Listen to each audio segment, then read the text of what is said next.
to introduce Students for Liberty for those of you who might not be so familiar with us. Also, our webinar series. Students for Liberty is a 501c3 nonprofit run by students and for students dedicated to spreading the ideas of liberty throughout the world. We were formed about 5 years ago to fill a need in our universities, and that was connecting pro-liberty students to other students, faculty, organizations, and resources to help them advance their ideas and applications of classical liberalism. We offer incredible resources, and I just want to talk to you about one of them today. It's the free speech kits. Those are up on our website, and you can request them as a student group. They include pocket constitutions from the Cato Institute, flyers, buttons, stickers, sign-up sheets, a lot of stuff from us, and that is all available to you in your group when you request it. Also, Morgan, one of our executive board members, is doing a webinar-like virtual classes. So she's doing kind of a series on free speech, and her second webinar is on Thursday, March 7th at 8 p.m. Eastern Time. Okay, so yeah, definitely go on our website and request your free speech kit and then attend that. The SFL webinar series is an interactive educational program, and we wanted to provide students all over the world access to academic lectures on topics of liberty, mentoring on activism, and career building. Now I'm pleased to introduce this evening Clint Townsend. He is the Students for Liberty Campus Coordinator Manager. Clint has been working with SFL since 2009, first as an intern, then joining SFL in the first class of campus coordinators. He later joined the SFL Executive Board and served as the South Central Regional Director. Clint has been involved in SFL leadership, and also he headed up the SFL Leadership Forum initiative, where he co-founded the Texas Forum for Freedom. Outside of SFL, Clint has interned at the Mackinac Center for Public Policy and the Cato Institute. So that's Clint. Just a quick note before we begin. There will be about a 15-minute Q&A session, so you can definitely type in your questions there, and I will read them, and afterwards Clint will answer them for you. We will be also sending you some information about internships in the Liberty Movement in a follow-up email. So that's it for me. I present to you Clint. All right. Well, thank you, Carlos. Once again, my name is Clint Townsend. I'm SFL's Campus Coordinator Manager, and like Carlos said, I have been involved with SFL since 2009. Right after, during my first year of college, I got involved with them as a virtual intern. I helped organize their first Texas Regional Conference in Austin.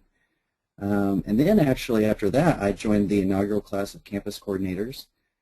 So I do have experience as a campus coordinator myself, both on that side of things and also supporting campus coordinators in my current role as the CC manager.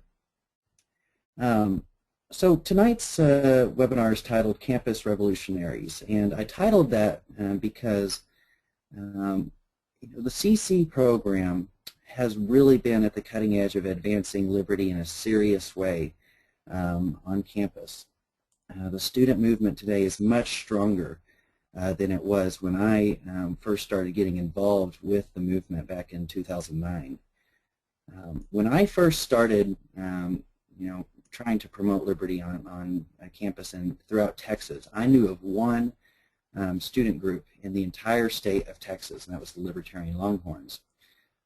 Today, there are roughly 20 student groups, pro-liberty student groups throughout Texas, not just explicitly libertarian groups, but students for concealed carry, LGBT groups, supporting gay rights. There's groups, supporting a number of initiatives, drug legalization groups as well.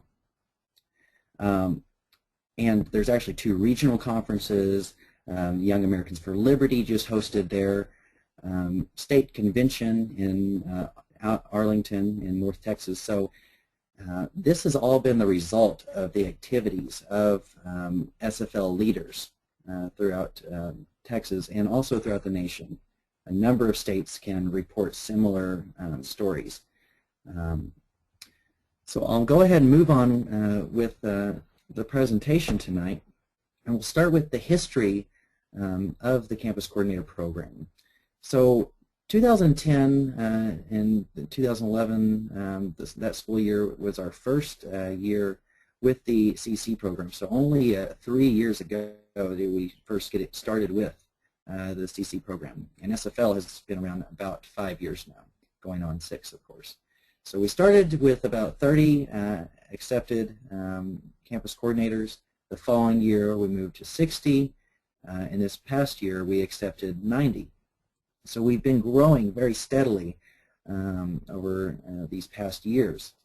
But we've been growing in quality as well, because as we started to get more leaders out there training other students, we've seen a growth of the quality of our leaders as well. In the coming year, we expect to grow the program significantly. And, you know, this isn't just for the sake of growing SFL, but it's because at SFL we believe in advancing liberty in a serious way now, and that requires more leaders at a higher quality. Advancing liberty is an urgent matter for us. It's not just intellectual gamesmanship and that sort of thing. You know, individual rights around the world are being violated right now, and that is a cause for concern and a sense of urgency that we need to have.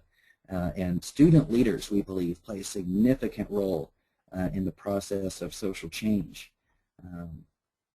So the path of the future of liberty will be greatly affected, we believe, by students and their efforts on campus, because that's where people first start to get their ideas. And as we all know, ideas are responsible for both good and evil we see in the world. So let me cover the basics of the Campus Coordinator Program. There's 3 primary responsibilities that I talk about when I start to train the campus coordinators and when I explain the program. So the first thing that, and the most important part of the Campus Coordinator Program, is to find new pro-liberty students. And just to give you a background on how we sort of conceptualize our students, there's 3 groups of students that we reach out to. First, they're beginners of liberty, which is what we program most of our, or target most of our programs towards. At our regional conferences, we have speakers talk about the basics of liberty, as well as some of the more refined parts of our philosophy. But beginners and intermediate students are the biggest part of our network. We also have cater towards leaders of liberty, which is admittedly a smaller segment of the movement, but that's also a very important part of the movement that we try to reach out to those students and train them and support them, because they're responsible for bringing a lot more students into the movement. And then, of course, we have advanced students as our third group that CCs work with. And those advanced students, we cater our programs like our Journal of Liberty and Society, our webinars, which often have much smarter and skilled people in the movement, much smarter than me. So those are the types of students that we're looking to reach out to. The campus coordinators are supposed to be reaching out to, and of course they're also the campus coordinators are also supposed to reach out to existing groups that may not be in our network, that aren't already using SFL resources. And there are a significant number of groups out there that still have not begun to use SFL's resources. The second responsibility of our campus coordinators is to start new groups, not only on their own campuses, but at neighboring campuses within their region. And these new groups, first of all, let me explain that SFL isn't a chapter-based organization, so we don't just provide resources for groups that call themselves Students for Liberty. We provide resources for a number of student groups. That's because we're a network of pro-liberty organizations. So you can call yourself whatever you like, but as long as you adhere to the basic principles of economic, academic, and social freedom, we're going to provide you with SFL's resources. We ask that our campus coordinators also help host events.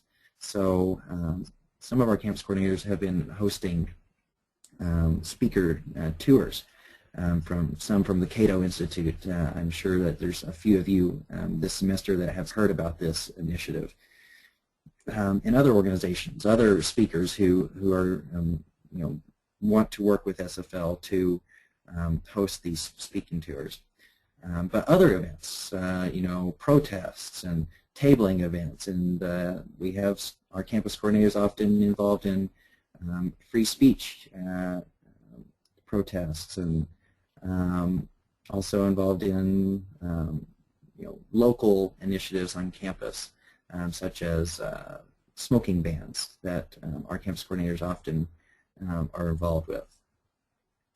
And thirdly, we ask that our campus coordinators promote, and within that, we ask that they promote SFL resources, such as our Morality of Capitalism books, After the Welfare State, The Economics of Freedom. Those are the 3 publications that SFL has put out. But we also have resources like our new Objectivist kits, which is, of course, designed to cater to students that are interested in the ideas of Ayn Rand.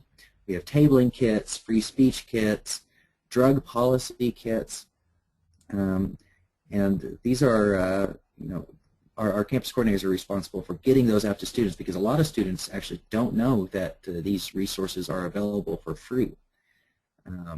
Students have, I calculated this at one point, and each year students have $4,000 to $5,000 worth of resources at their disposal each year, but they just don't know about it, or they don't know how to access those resources. And within that promotion category, we ask that our campus coordinators connect students with outside organizations, with opportunities with other pro-liberty organizations. So if there's internship opportunities, we try to connect them with those organizations, such as the Koch Summer Fellow Program at IHS, or the Koch Internship Program at the Charles Koch Institute. IHS has a Find Professors resource that helps connect students with pro-liberty speakers, pro-liberty professors, to be faculty advisors for your group. We train our campus coordinators in connecting students with those resources that SFL doesn't necessarily provide. So moving on, I want to talk about the training regimen that campus coordinators go through. We put them through a rigorous training throughout the year, but it starts in the summer after CCs are accepted into the summer training program. We have 7 webinar sessions. They're each an hour long throughout the summer, and they're just 1 per week. Like I said, they're all online. And we record them in case you're not able to attend them live. And that's just in case you have a job or an internship, or you have class during the summer. So we allow you to watch those at your at your convenience. We also have readings that go along with each webinar. So you'll read them before and submit some questions that go along with the readings. That I'll answer a few of those. So the readings are both intellectual and leadership based. So on the intellectual side of things, we'll have you read things like Hayek's Intellectuals in Socialism, Alan Charles Core's After Socialism, James Buchanan's The Soul of Classical Liberalism, some really rich material.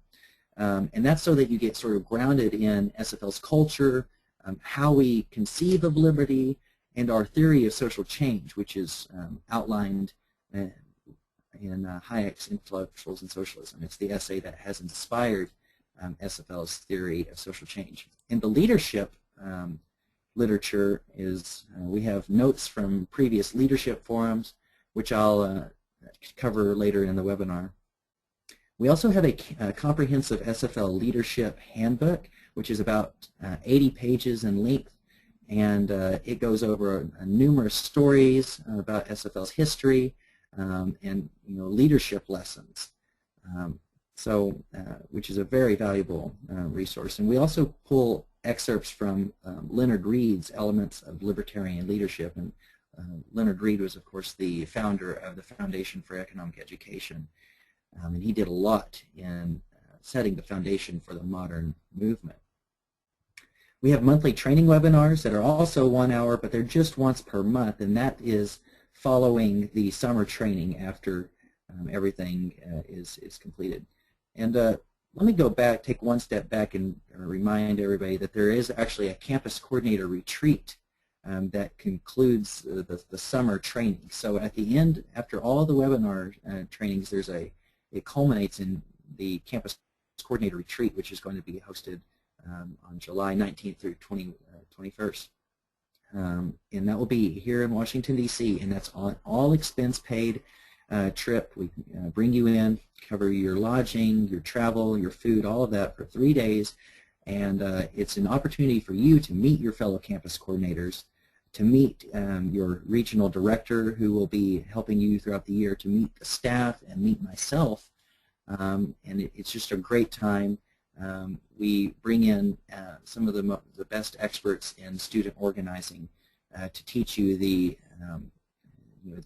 finer details of student organizing that most students haven't yet had access to. Now I mentioned development training, and that's just one sort of benefit of being involved in SFL, because development just means fundraising, and a number of our campus coordinators are going through a program right now, and that's just internal to SFL leaders, on how to the basics of fundraising. Alexander McCoben, our president, has been hosting that and training SFL leaders. So if you become an SFL leader, you'll have access to this sort of opportunity. We give you chances to attend trainings from outside organizations. So the example I use here is the Atlas Economic Research Foundation has a film program, a flip cam program that they're using to try to get footage of student activism. And we sent one of our campus coordinators, Michael Mangan from Colorado, to the training in California, Los Angeles, California, for a weekend of training on how to capture footage and all the details of the technology involved in doing that. And you have access to knowledgeable staff and executive board members, such as the regional directors, throughout the year when you become a campus coordinator, which is very important, because these are people who have experienced the same sort of things that you will as an SFL leader. So moving on to the specific fall responsibilities that you'll have. So in addition to just finding new student leaders, starting new groups, and hosting events and promoting SFL's resources, throughout the fall you'll be doing a number of things. And so let me just start with the benchmarks that we ask of each of our campus coordinators. And these benchmarks are just simple tasks that we ask of our campus coordinators each month. So in August, we have them write out a strategic action plan, and this helps campus coordinators plan out their fall goals. So they work with their regional director and myself to write up a plan on what their specific goals are, how many students they want to build in their network, bring into their network in their region, how many new groups they want to start, how many forums they want to host, and I'll talk about the forums later. That's a very valuable time for our leaders to be able to really think through what they want to do in the fall. In September, we have our leaders very involved with regional conference promotion because our regional conferences take place in October and November, and we have to get the word out throughout the entire month and really hit students over the head over and over and over with information about that so that they'll know about these opportunities. In October, we just ask that all of our campus coordinators actually attend their nearest regional conference, and SFL covers the costs for that. So all your food throughout the weekend, your travel to the regional conference, we cover all those expenses so that you can attend your nearest regional conference. In November, we ask that you do conference follow-up with all those students that you've met. Any business cards you've gathered throughout the conference season, we ask that you send follow-up emails and try to make those connections so that you can stay in touch and build that regional camaraderie. And in December, we have you write up a mid-year review so that you can get feedback from your regional director and myself as the campus coordinator manager.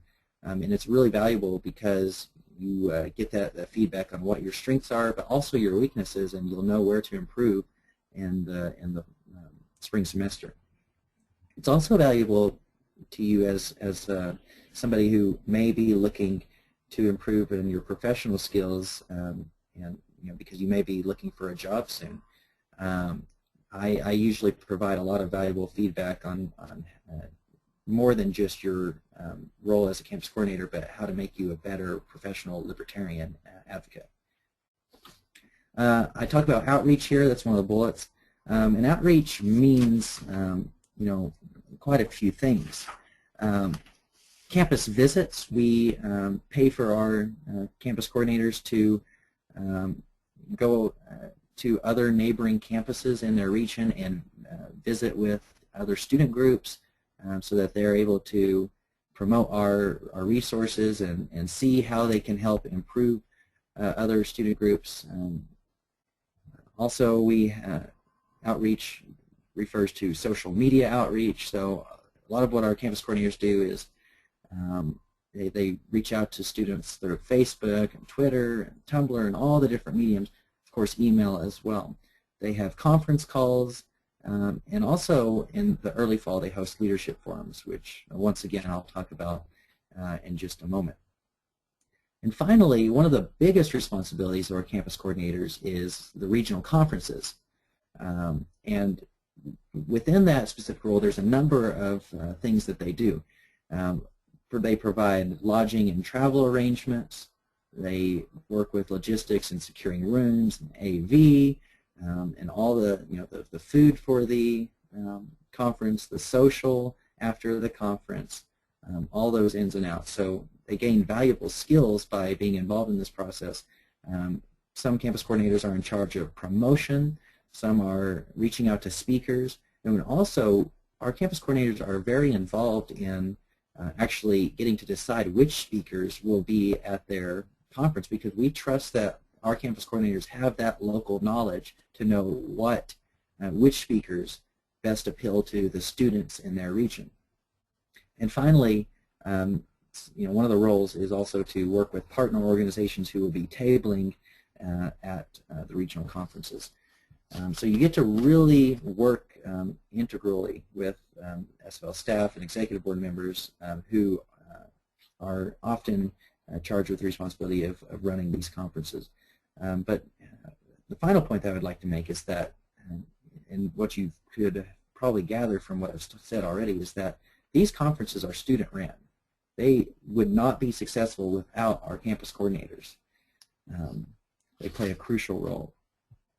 So moving on to spring responsibilities, there's a number of things in addition to, once again, those three responsibilities of finding new students, starting new groups, and promoting our resources. Our students our campus coordinators are very involved with our international conference. So you may have heard about or have even attended our most recent regional conference 2 or 3 weeks ago, which brought together about 1,400 students.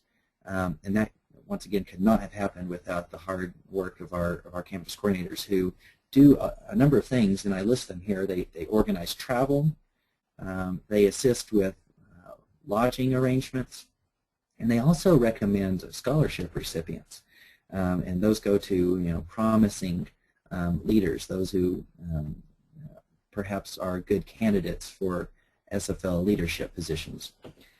Throughout the spring, they're involved in leadership development, so this is really the time that we ask our campus coordinators to start training that next generation of campus coordinators. And that leads into the third point here, which is, of course, the campus coordinator program. We have a real focus on trying to bring new blood into SFL throughout the spring. And there's a number of ways our campus coordinators are expected to do that. They send me recommendations for potential leaders, so there may be some of you here tonight on the webinar that has received an email from me or has been contacted by one of our campus coordinators to apply for the CC program. And finally, and this is a benchmark that we require, it's to submit a regional survey at the end of your term as a CC. So this current class hasn't actually got to that step yet because it's going to be in April. But what it is we require that our CCs write up a survey so that the next class of campus coordinators will know what the landscape of their region is, and all the it's supposed to help to reduce that sort of knowledge problem and that coordination problem as well. Okay, so I've been talking a lot about the leadership forums, but I wanted to devote an entire slide to it because it's such a huge part of what our campus coordinators do.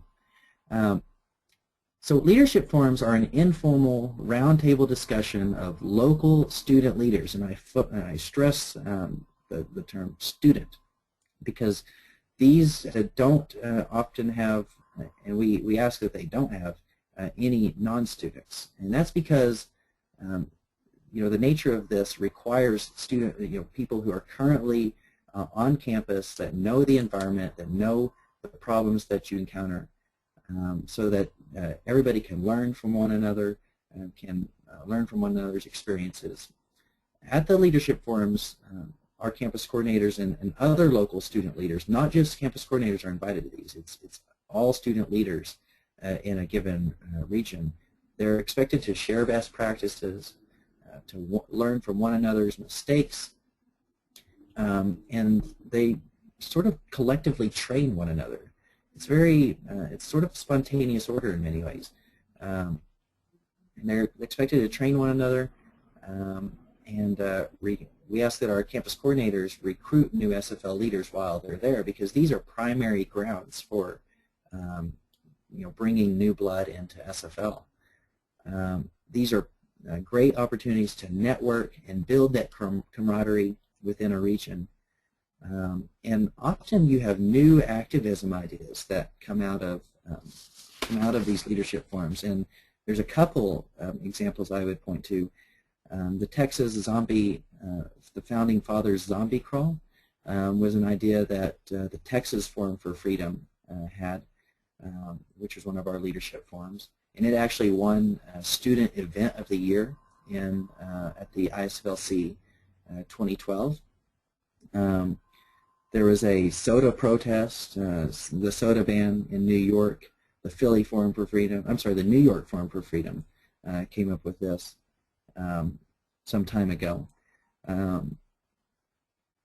And one other thing about our leadership forums is that if there's a successful leadership forum in a region that doesn't currently have one of our regional conferences, that's a sign to us that that's where we need to continue to expand our fall regional conferences. So there's a few perks and opportunities that go into the being a campus coordinator. First of all, we provide a $500 stipend for our campus coordinators throughout the year, and that's to provide them an opportunity to go on those campus visits, to have meetings with local student leaders, and have coffee or a meal, and pay for the whole thing. Also, our campus coordinators are often sponsored to attend outside events. So there's been some of our campus coordinators who have attended Americans for Prosperity meetings or events. We've had some students attend Atlas Society functions. We have a number of our students attending the YAL state conventions right now.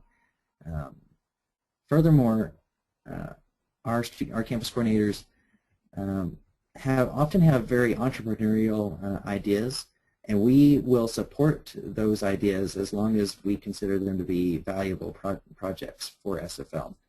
And let me stress quickly that we've had the campus coordinator program for 3 years, but we're still, even to this day, trying to figure out exactly what the best way to treat it is. And that's why our campus coordinators have to be entrepreneurial. So we ask for that quality in our that's one of the primary qualities we look for in candidates.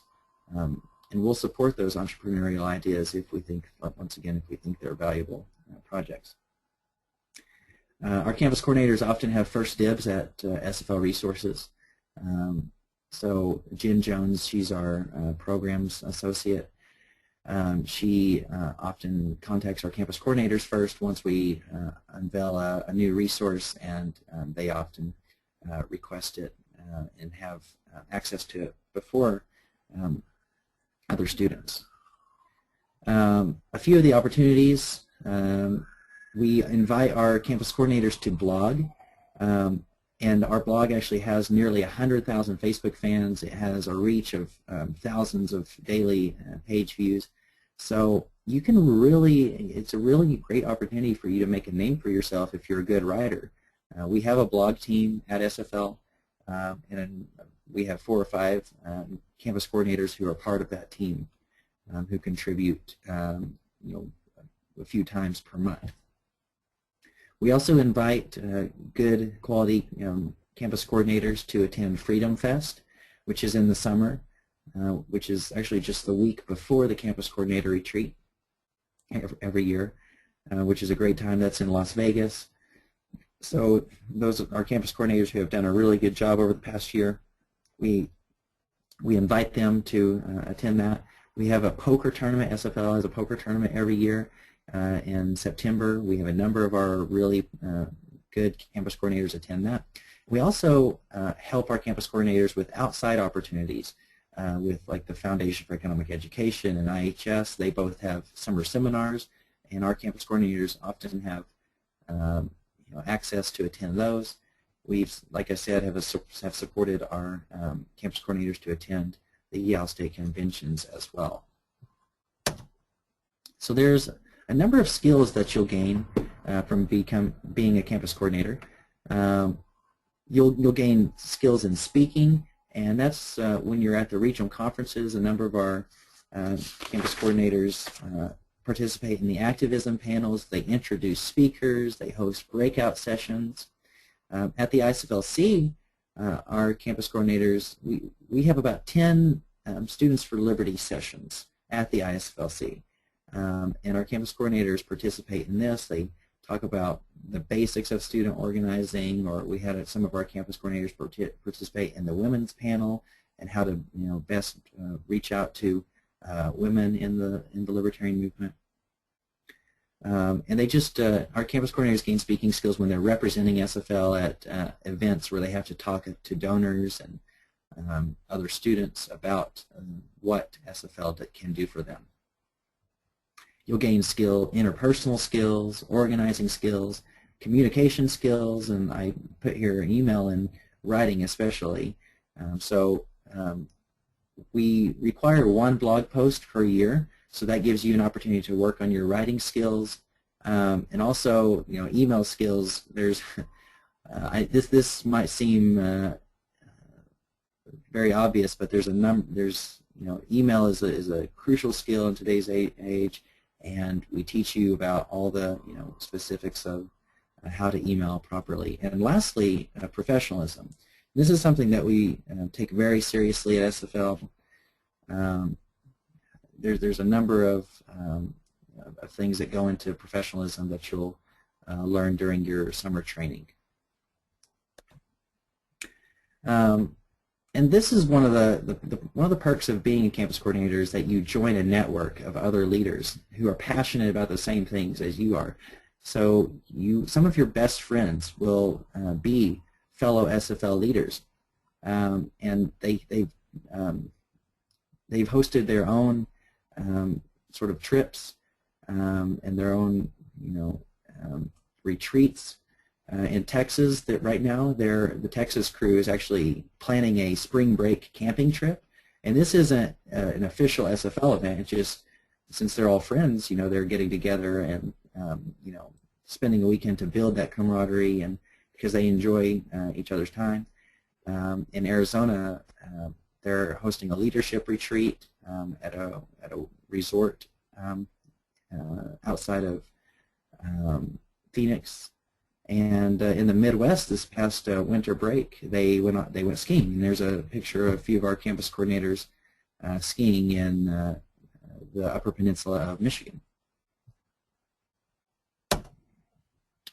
So where are our campus coordinators now? So the two classes of campus coordinators that have preceded the current one, there's been a number of them who have gone on to continue to promote liberty in various ways. First of all, I wanted to point out that there's a high acceptance rate of SFL campus coordinators into movement internships, such as the Koch Summer Fellow Program, the Cato Institute internship, the Koch internship program, Koch Associate program, and others. I went on to join SFL staff along with Megan Roberts and Jennifer Jones. Luke Ripp started as a campus coordinator. And so did Kenny Tan, and they both interned at the Cato Institute. Nick Zayas is a full-time research assistant at Cato. Former campus coordinators such as James Padiglione, who won Student of the Year, David Dearson, Matt Needham, Mariah Costa, Carlos Alfaro, and Casey Gibbon, they all went on to join the SFL Executive Board. So campus coordinators are really prime candidates for going on to join the SFL Executive Board, which is increasingly competitive. In our early years, we didn't have a campus coordinator program to pull talent from, but these days it seems like a lot of our Executive Board members are former campus coordinators. Preston Bates is the Executive Director of Liberty for All Super PAC. And Andrew Kaluza and Luke Ripp both work at the Institute for Humane Studies now. So quickly on the application process, you can apply at studentsforliberty.org/cc. The application takes, I've noticed, about 45 minutes to an hour. Right now it's taking me 2 to 3 weeks to review applications, so don't get discouraged if I don't respond right away. And you may be asked to do either 1 or 2 interviews with myself and other SFL leaders. But that is all I have. We have about, let's see, nearly 20 minutes for questions. So I'll turn it back over to Carlos to open it up to a few questions at this time. Sure, and I just want to reiterate to type in your questions there, and I will read them out to Clint for him to answer. Let's see.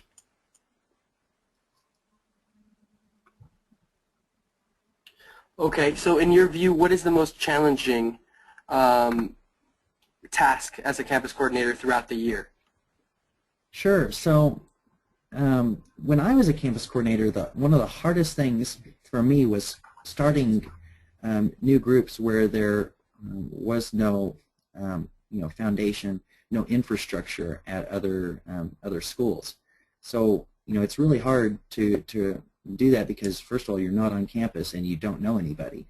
But thankfully SFL has a big network. We have a number of contacts at every school, so that's another resource that you can tap into when you join SFL's leadership. So yeah, I would definitely point to that as the biggest challenge. Organizing for regional conferences, that's a stressful time often for our campus coordinators, at least a time-consuming time. It's very rewarding, of course, but that takes a lot of effort in terms of getting students to the conference because you have to remind them routinely leading up to the conference. So I guess I would point at those two things. Okay. Next question. Can students be campus coordinators for more than 1 year in a row? Yes, and we actually have a senior campus coordinator program for students who are interested in remaining within their role in SFL. And that is, we're still trying to flesh that out about what the senior campus coordinator program should be, because we are going to ask that those who stick around for more than 1 year take on additional responsibilities and additional projects. So this past year we had our senior campus coordinators give me a project proposal. And it could be anything, of course, as long as it was approved.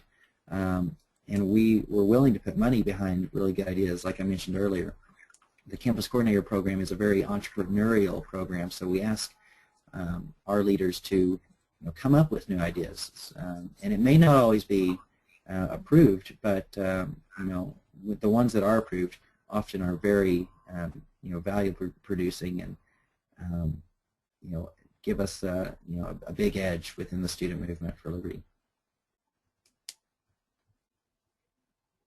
Okay. There might be a couple people out there who are worried about the time commitment. How much would you say per week most student or an average campus coordinator work week looks like? Sure. So it varies. We ask that our campus coordinators be prepared to devote at least 10 hours a week, but it may not always be that. During regional conference season, you may be spending 10 hours a week. And let me just break that down, what a normal week would look like. So you would say spend 2 hours with your own student group on campus, if you have one, preparing for meetings and actually attending the meeting. You might spend a couple hours reaching out to students and just talking to them about the ideas, because a lot of students don't even know a single libertarian on their campus. And you might be helping them construct a constitution or finding a pro-liberty professor for them to be their advisor. You might spend the rest of the time promoting the regional conference to all the students and student groups in your network. So okay. The most time you'll spend is 15 hours a week, but that is a rare occurrence. It gets really busy at regional conference season, which is in October and November. It dies down towards the end of the semester. And, when you have finals and that sort of thing, we don't expect much of you. And during Christmas, we give you time off. And it picks up again in spring leading up to the regional conference, or I'm sorry, the ISFLC, and also when you prepare for your leadership forum. Okay. And would you still recommend them to apply, even if they're worried about how busy they might be, if they're very interested? Sure. I would. If you think you have the skills that necessary to be a SFLCC, I think you should at least explore it, and try to get an interview so that you can ask questions and feel your way through whether or not you'll be able to devote sufficient time to the program. Okay. Are campus coordinators allowed to run student groups on their own campus, or are they meant to be an overseer for an area? No. When I was a campus coordinator, I presided over my own Young Americans for Liberty chapter. I founded my own group at the University of North Texas. In addition to that, I was also helping other student groups in my region form their groups. So you're there to provide support to other student groups, to provide support to student groups on your own campus, or to lead your own. Now, you don't have to lead your own. It's encouraged, I would say, but you may have an advantage in just helping other students start their own group and sort of playing that crucial behind-the-scenes role. So it's really the campus coordinator program is really supposed to be it's designed to cater to your own skill set. So if you don't have a skill set in actually leading an organization, although that's a skill that is definitely we look for in our applicants, then but you have a skill set in like playing the behind-the-scenes role, providing that additional support, then yeah, you can do that as well. Okay. How large are the areas that most campus coordinators will be asked to cover? Sure. So we ask that you have at least like a list of about 10 schools within your area. So that just differs for each campus coordinator. And it's not like you have to visit every school, although that would be great, and some of our campus coordinators have done that. But as long as you make contact with them in some way, you email, you reach out to them through social media, and of course it just varies. If you live in, sort of out in the west, like in Montana or Idaho, I mean that would be there's not very many schools concentrated in a specific area. So it just depends sort of on your geography in a lot of ways as well. Okay. What specifically or what exactly do you look for in applicants? Is it more knowledge-based, or is it more activity-based? So let me stress that being a campus coordinator isn't about being the smartest, most intellectual libertarian out there. It's being an SFL leader is about being passionate about liberty and caring about this cause. It doesn't mean that you have to have read Human Action or all these tomes by Austrian scholars or whatever. It's about having passion for the ideas and wanting to actively advance them on campus. So the qualities that I look for in a campus coordinator: somebody who has experience organizing, somebody who has a clear interest in actively promoting the ideas, and like I said, somebody who has experience doing so as well. Okay. I got an interesting question here. What would you suggest, or what are some of the suggestions you would give a campus coordinator in commuter schools or where students are always on the go?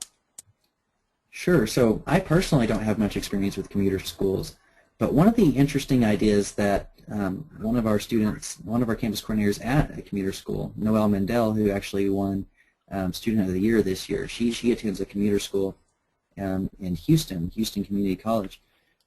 One of the things that she has done this year is she started a Liberty on the Rocks chapter, which what they do is Liberty on the Rocks is just an organization that where they go out and have drinks, and it's sort of like more of a social organization, but she uses that to bring commuter students together because around, I don't know, 6 o'clock or so, because that just seems to work better than traditional meetings.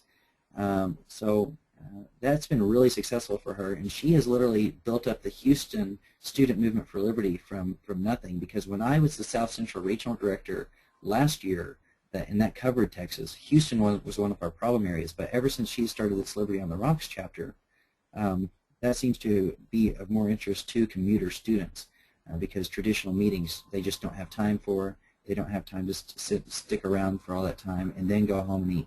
Instead, they can do the Liberty thing, plus eat and have a good time all at once. Okay. How selective is the campus coordinator program? Is there an acceptance rate on average for applicants? Yeah, that's a great idea. In the past, we have had to reject roughly half of the applicants.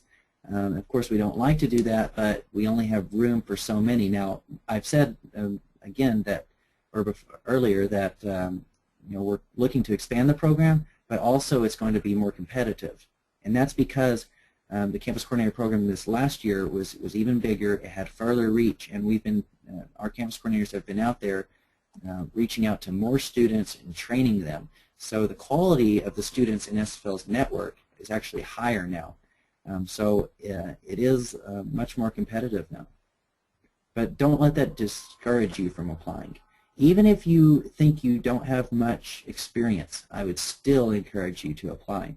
If you're passionate about these ideas in a serious way, then I encourage you to apply.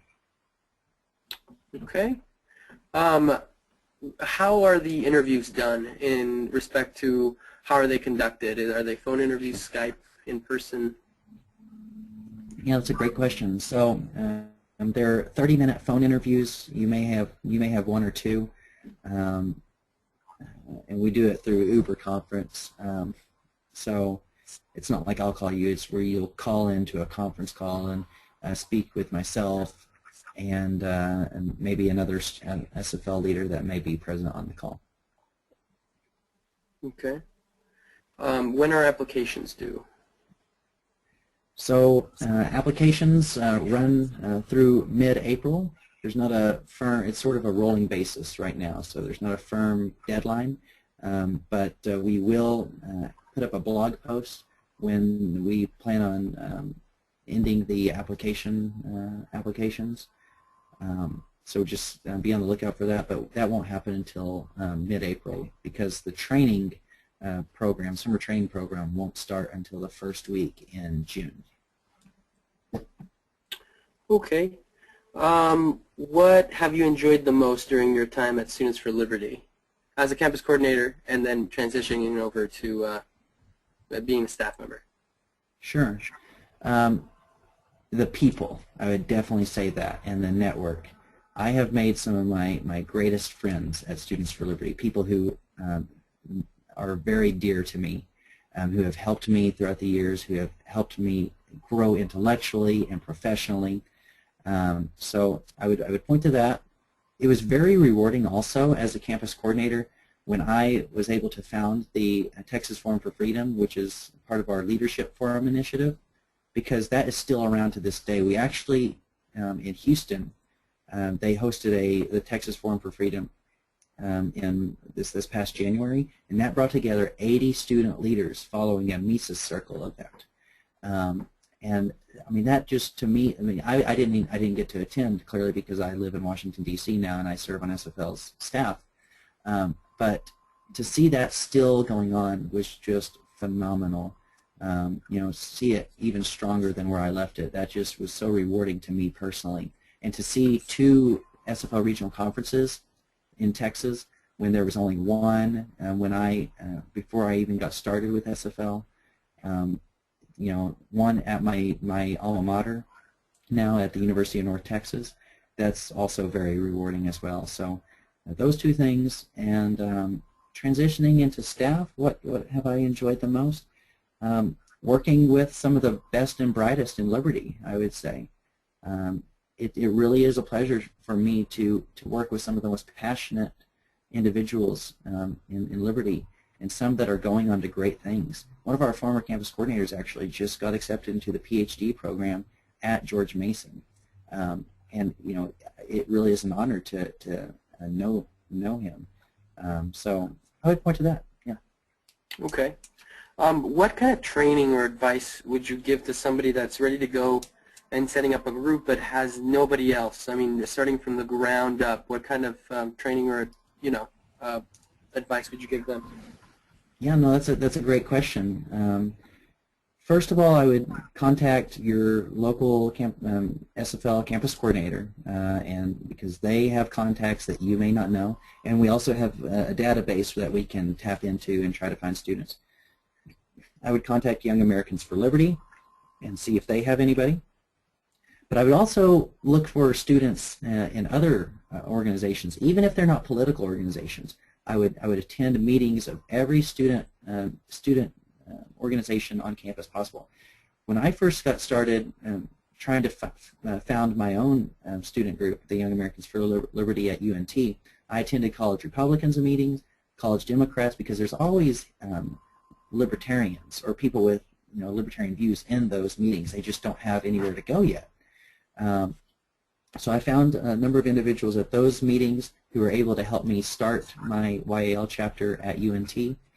And when you're first getting started as well, you need to find your faculty advisor. IHS has a resource available for students, a Find Professor resource, and that can be very helpful because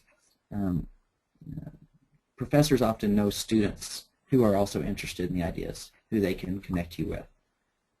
And also TABLE. Get your Operation Politically Homeless kit from the Advocates for Self-Government. and that's theadvocates.org, where you can request that for free. And what it is, the Operation Politically Homeless kit comes with the world's smallest political quiz, which is 10 questions, 5 on economic issues and 5 on social issues. And that helps identify libertarians on campus. And those are the students. You can get their names and email addresses and contact and other contact information so that you can contact them later and encourage them to be active within your group. Wonderful. Well, I can just from my own personal story say that the Campus Coordinator program kind of springboarded me into things that I couldn't even imagine and a lot of opportunities, so I'm very happy with that. If nobody has any more questions, I want to thank you all, and thank you so much, Clint, for participating this evening. I hope you can all continue to come back to our webinars throughout the year. Our next one will be on March 19th at 8 p.m. Eastern. That will be with Robin Corner. He is the founder and publisher of WatchingAmerica.com, and the title of his talk is How to Win Supporters and Not Just Arguments. And to register for that, you can go to the website. I think it's going to be up here in a day or two, so watch out for that.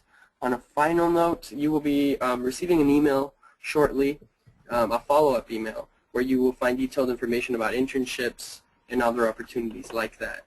You will also receive a survey about the webinar, and please fill it out so that we can know how to improve our programs and make these webinars more interesting for you. And with that, I think we're officially wrapped up. Thank you again for sharing your thoughts this evening, and have a wonderful night, everyone. Yeah, once again, thanks for everybody for attending, and you can contact me at ctownsend@studentsforliberty.org if you have any further questions. Have a good night. Good night.